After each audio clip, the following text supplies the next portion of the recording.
Bienvenidos, mi nombre es Sebastián Cifuentes, soy tarotista y he preparado este pequeño video introductorio sobre el tarot y su estructura. Veamos, ¿qué es el tarot? El tarot es un conjunto de 78 naipes o cartas diseñadas con una finalidad adivinatoria, compuesta por arcanos o secretos, los que están clasificados de la siguiente forma. Vamos a tener entonces estos 78 naipes divididos en dos grupos grandes, que serían los arcanos mayores, que son 22 cartas, y los arcanos menores. Los arcanos mayores son 22 representaciones arquetípicas, es decir, representan conceptos referidos a la humanidad. Cuando hablamos de arquetipo nos estamos refiriendo principalmente a conceptos que son comprendidos en diferentes partes del mundo, independiente de la cultura. Por ejemplo, si hablamos del sol, el sol es comprendido en todas las partes del mundo como luz, como calor, ¿cierto? Como vitalidad, como energía. Eso es un arquetipo. Es comprendido independiente del idioma, de la cultura. Es un concepto. Aquí tenemos un ejemplo de arcano mayor, que sería la carta de El Loco, ¿cierto? Del tarot marsellés. Los arcanos mayores tienen composiciones de acuerdo a los elementos que contiene el naipe. Entonces veamos, todo naipe, todo arcano mayor va a tener una pictografía o simbolismo gráfico, que es lo que estamos apreciando, es el dibujo básicamente, ¿cierto? Hablamos de pictografía porque estos dibujos, estos símbolos representan conceptos. Cada elemento que aparece dibujado no es al azar, es claramente intencionado para transmitir un mensaje. Entonces también tenemos un número, y en este caso en la carta del ermitaño vemos que es el número 9 y está escrito en romano, que sería otra de las características o parte de la composición básica de un arcano mayor.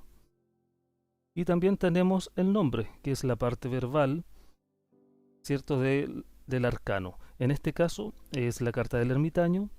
Los nombres que aparecen son sustantivos comunes, pero para efectos del tarot son los nombres de la carta son sustantivos propios para el arcano. En este caso es el ermitaño. Entonces, tenemos tres características primordiales o principales: pictografía, número y nombre. Hay otros naipes, por ejemplo, que tienen correspondencia astrológica, tienen correspondencia cabalística, alguna letra del alfabeto hebreo, por ejemplo, pero esos no son características necesariamente primordiales de cualquier mazo de tarot. Veamos. Vamos a ver entonces los arcanos menores. ¿Qué diferencia tienen en esta estructura? Los arcanos menores son 56 naipes que simbolizan diversos aspectos de la vida humana. Conceptualizan situaciones de menor envergadura que los arcanos mayores. Es decir, son más concretos, más cotidianos. Veamos. Ahí tenemos la carta de la reina de oros, la reina de pentáculos, en una representación del tarot mítico. Veamos qué características tienen estos arcanos menores. En su composición básica encontramos algunas características similares que son a los arcanos mayores, pero veamos en detención en qué consisten. Pictografía o simbolismo gráfico.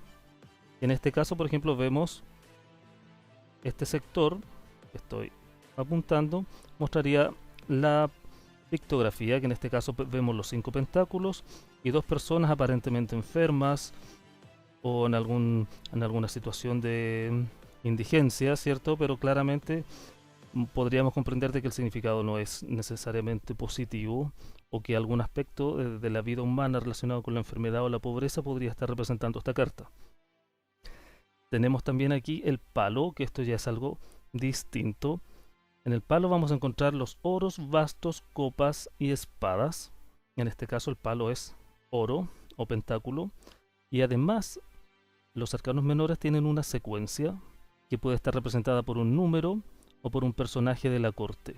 En este caso tenemos el número 5 representado aquí. Perdón, el número 5, y está también escrito en romano. Entonces tenemos la secuencia, tenemos el palo porque es oro y tenemos la pictografía, que es el dibujo. Vamos a ver la misma carta, es decir, el 5 de oros, pero en una representación del tarot Visconti. Nos damos cuenta que la pictografía o simbolismo gráfico es más escueta, está un poco más encriptada, podríamos decir, puesto que la información que aquí aparece es menor. Aparece claramente su simbolismo, ¿cierto? Unos lienzos, unas flores, unas hojas, y eso sería la pictografía. Tiene igual su pictografía. Veamos, tiene el palo, efectivamente, en este caso correspondería al palo de los oros, y la secuencia efectivamente es el número 5, que no aparece escrita. Sin embargo, si contamos los oros podemos entender igual su posición, ¿cierto? La posición dentro de esta secuencia de arcanos. Veamos esta carta, que es el rey de espadas. Tiene su pictografía, vemos ahí un rey, ¿cierto? Tenemos el palo de la baraja, efectivamente sería espada, y la secuencia, y aquí donde encontramos que esta carta no tiene número, sin embargo es un personaje de la corte, y ahí encontramos que el rey es el personaje que tiene mayor jerarquía, por lo tanto sí tiene un orden. El orden va desde la sota, los caballos o caballeros, la reina y el rey. Serían los personajes de la corte en ese mismo orden que lo acabo de nombrar. Entonces, resumiendo, tenemos la clasificación de estas 78 cartas, ¿cierto? Las vamos a dividir en dos grandes grupos, que serían los arcanos mayores, que son 22 cartas, y los arcanos menores, que serían 56. Los arcanos menores también se pueden subclasificar de acuerdo al palo al cual está representando la carta. Entonces ahí tendríamos bastos, copas, espadas y oros, que también representan elementos, conceptos, áreas de la vida, pero eso es para otro video. Ahora solamente estamos viendo la estructura. Hay algunas situaciones excepcionales del tarot relacionados, por ejemplo, con el nombre de los arcanos mayores. Esta carta, comúnmente le llamamos la muerte. Sin embargo, si se dan cuenta, aquí en ninguna de estas dos versiones aparece el nombre. Es una carta más bien sin nombre, es el arcano número 13. En las primeras ediciones no llevaba nombre. Sin embargo, en ediciones posteriores, como el Tarot Rider u otros más contemporáneos, se le asigna un nombre verbal. Sin embargo, en estos dos, que es el Marsellés, que estoy señalando aquí a la derecha, y el Tarot Visconti Morgano Sforza, que son los dos tarot más antiguos que tenemos, no tienen nombre, no tienen esa parte verbal. Entonces ahí podríamos encontrar una situación excepcional. El tema del nombre, aquí tengo tres versiones de la misma carta, del mismo arcano, y se van a dar cuenta que tienen nombres distintos. Por lo tanto, esto puede tener cierta implicancia, efectivamente, porque el lenguaje crea realidades. Por lo tanto, efectivamente, sí o sí puede alterar de algún modo la concepción, la codificación que tengamos nosotros como tarotistas respecto del arcano. Sin embargo, en grandes términos se refieren a lo mismo. Veamos aquí la carta 16, aparece con el nombre de la torre. Es una versión distinta al Tarot Rider, pero básicamente está inspirado en eso, en el Rider. La fragilidad, que sería el mismo arcano 16, se fijan, personas que caen, un rayo proveniente desde la zona espiritual, según la teoría de este tarot, destruye la construcción humana, que es similar a lo que vemos acá. Acá se enfatiza aún más con la corona. Y en el tarot Marsellés, fíjense, la casa Dios, y aparecen dos personas cayéndose con algún tipo de fuerza que pareciera un fuego quizá, una cúspide que es como una corona, ¿cierto? Y la construcción humana, y vemos unas esferas aparentemente cayendo. Es una construcción similar al naipe. En ambos casos, perdón, en los tres casos tendría que ser un significado similar. Ya ahí tenemos otra excepción relacionada con el nombre, es decir, el nombre de los naipes no siempre va a ser exactamente el mismo. Y también tenemos una excepción relacionada con el número de los arcanos mayores. Veamos. El primer caso se da con la carta del loco, que es la carta central que tenemos, es del tarot Marsellés. La carta no lleva número, por lo tanto podríamos decir que no es parte de ninguna secuencia, porque tiene ausencia de número. Sin embargo, en el tarot de la versión del Rider, Tarot Rider White, se le asigna el número 0, lo cual podría tener una relación efectivamente, porque el número 0 indica ausencia de cantidad, que es efectivamente lo que podemos ver en el loco. Sin embargo, el 0 viene antes del 1, por lo tanto entendemos de que esta carta es anterior. El loco del tarot Rider-Waite es anterior al resto de los arcanos, no así el tarot en el tarot marsellés, porque podríamos asignarle cualquier lugar dentro de la baraja, puesto que no tiene número, no alteraría una secuencia. Y veamos aquí lo que pasa en el tarot egipcio, que se le asigna el número 22, que es un número maestro, es un número relacionado con el caos, con el desorden, ¿cierto? Con ese caos en el cual uno puede obtener y generar cualquier cosa, es el caos universal, a partir del cual se genera la creación. Por lo tanto, también tiene relación, digamos, con el loco, pero no es exactamente lo mismo. Aquí también vemos una diferencia también en el nombre. Aparece en la carta de El Regreso. Y claramente si tiene el 22, indicaría que está al final de la secuencia de arcanos mayores, no al comienzo, como en el caso del loco, o del loco del Rider, o en ningún lugar, que sería el caso de el loco marsellés. Este otro caso es un tanto más complejo de explicar, pero voy a tratar de ser lo más claro posible. Veamos, en el tarot marsellés, que es el que está a mi derecha, que estoy señalando, la justicia, la carta de la justicia tiene el número 8. Sin embargo, este mismo arcano, en la versión del Rider-Waite, tiene el número 11. Y aquí ya podemos encontrar una clara diferencia. ¿Y por qué carta están reemplazados estos órdenes? Veamos.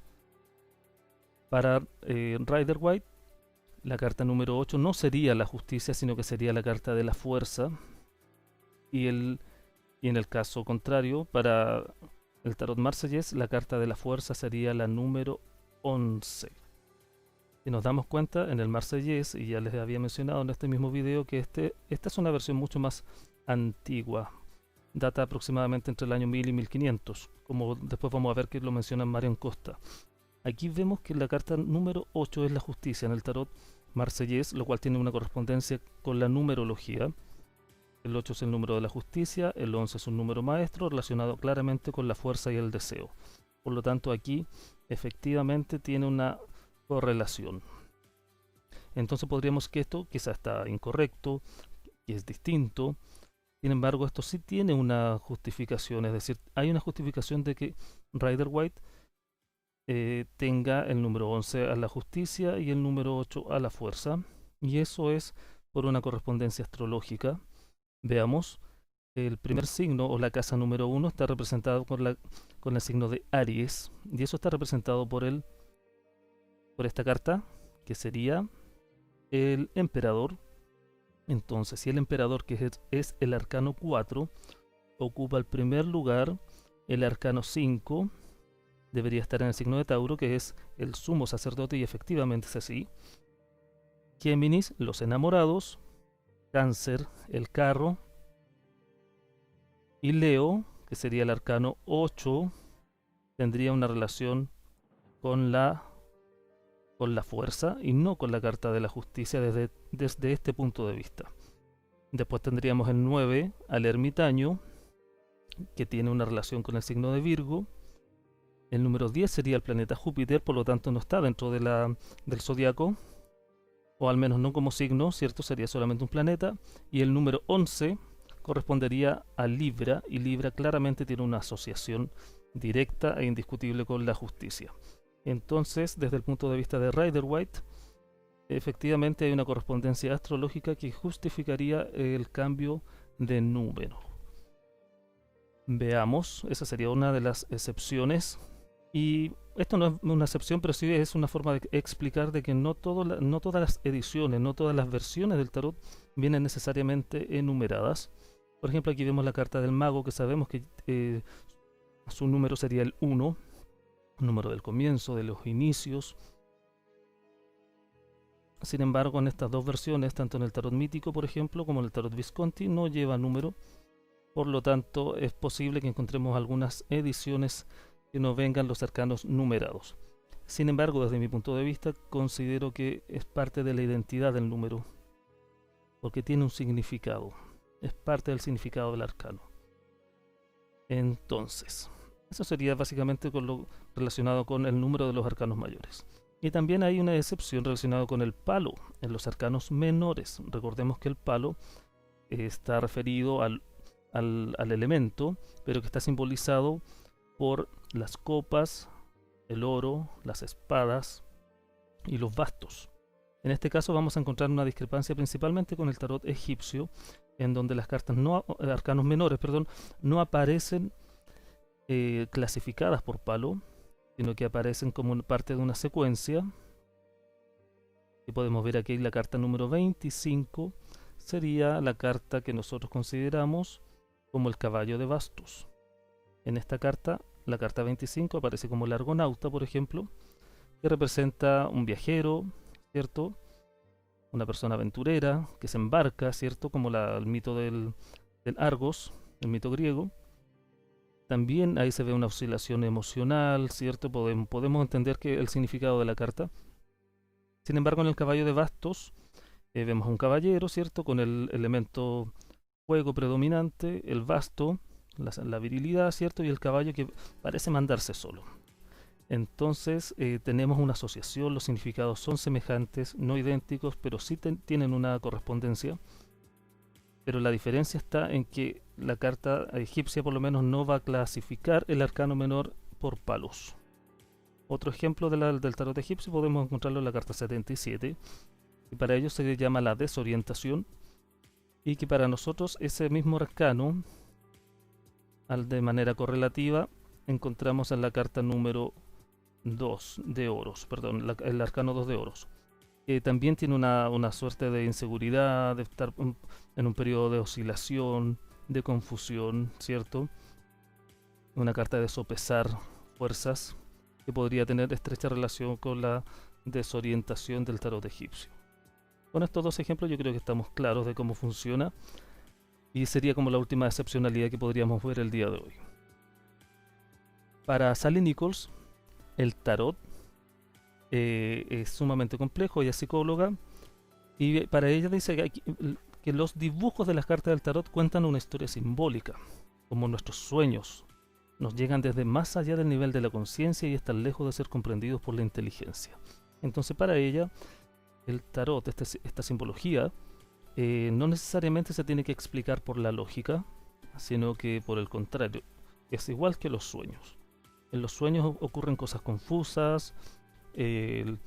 Un pez podría volar, por ejemplo, uno podría nadar, podríamos ir a otro planeta, podríamos vivir una serie de situaciones que no necesariamente sean reales para el consciente, pero que en el mundo inconsciente sí pueden ocurrir.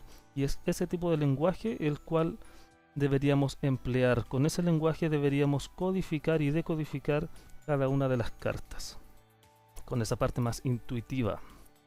No quiere decir que no haya lógica de por medio, pero es la parte intuitiva la que se activa y la que nos daría un significado. Bien, veamos lo que piensa Marianne Costa, que también es autora de varios libros relacionados con el tema.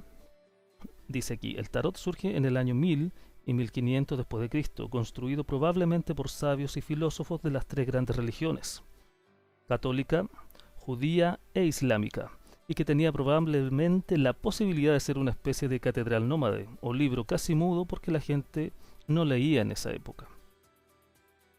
Entonces ella lo que piensa en este caso es que esto es un sistema que permitía tener cierta vida, ¿cierto? Que se podía mover solo, y que su significado estaba escrito como un libro, pero casi mudo, porque efectivamente hay una parte verbal, ¿cierto?, en las cartas, pero gran parte del significado está simbólicamente expresado con estos dibujos que vimos en una primera instancia. También Marianne Costa nos dice: es un juego iniciático, un espejo de la realidad que llevamos dentro. Tú barajas las cartas y vas sacando por azar, no para leer el futuro, porque primero habría que creer en un futuro. Yo no creo en un futuro. Lo que existe son posibilidades, potencialidades relacionadas con tu pasado, tus intenciones del momento y tus fuerzas escondidas. Entonces aquí claramente Marianne nos dice que el tarot nos permite ver posibilidades, ¿cierto? No es que necesariamente que podamos ver un futuro a modo de profecía o vaticinio exacto, sino por el contrario, vemos las situaciones, vemos las intenciones que tienes, vemos los hechos relacionados con el pasado que tenemos que aclarar, ¿cierto? Y básicamente ese pasado es nuestro potencial, es la situación que nos va a tocar volver a enfrentar, ¿cierto? Así que es distinto considerar el tarot como un simple juego adivinatorio a verlo como una forma más iniciática en la cual podamos conectarnos, ¿cierto? Con estas potencialidades que tenemos nosotros. Entonces, para finalizar, para ustedes, ¿qué sería el tarot? ¿Cómo lo llevan? ¿Qué creen de este juego tan entretenido, tan magnético? Así que eso, esperaré algunas respuestas y es posible que tengamos otro video nuevamente aclarando algunos aspectos que yo no haya visto al menos en las redes, porque ya hay hartos videos relacionados con el tema. Así que esperamos su respuesta. ¿Qué es para ustedes el tarot?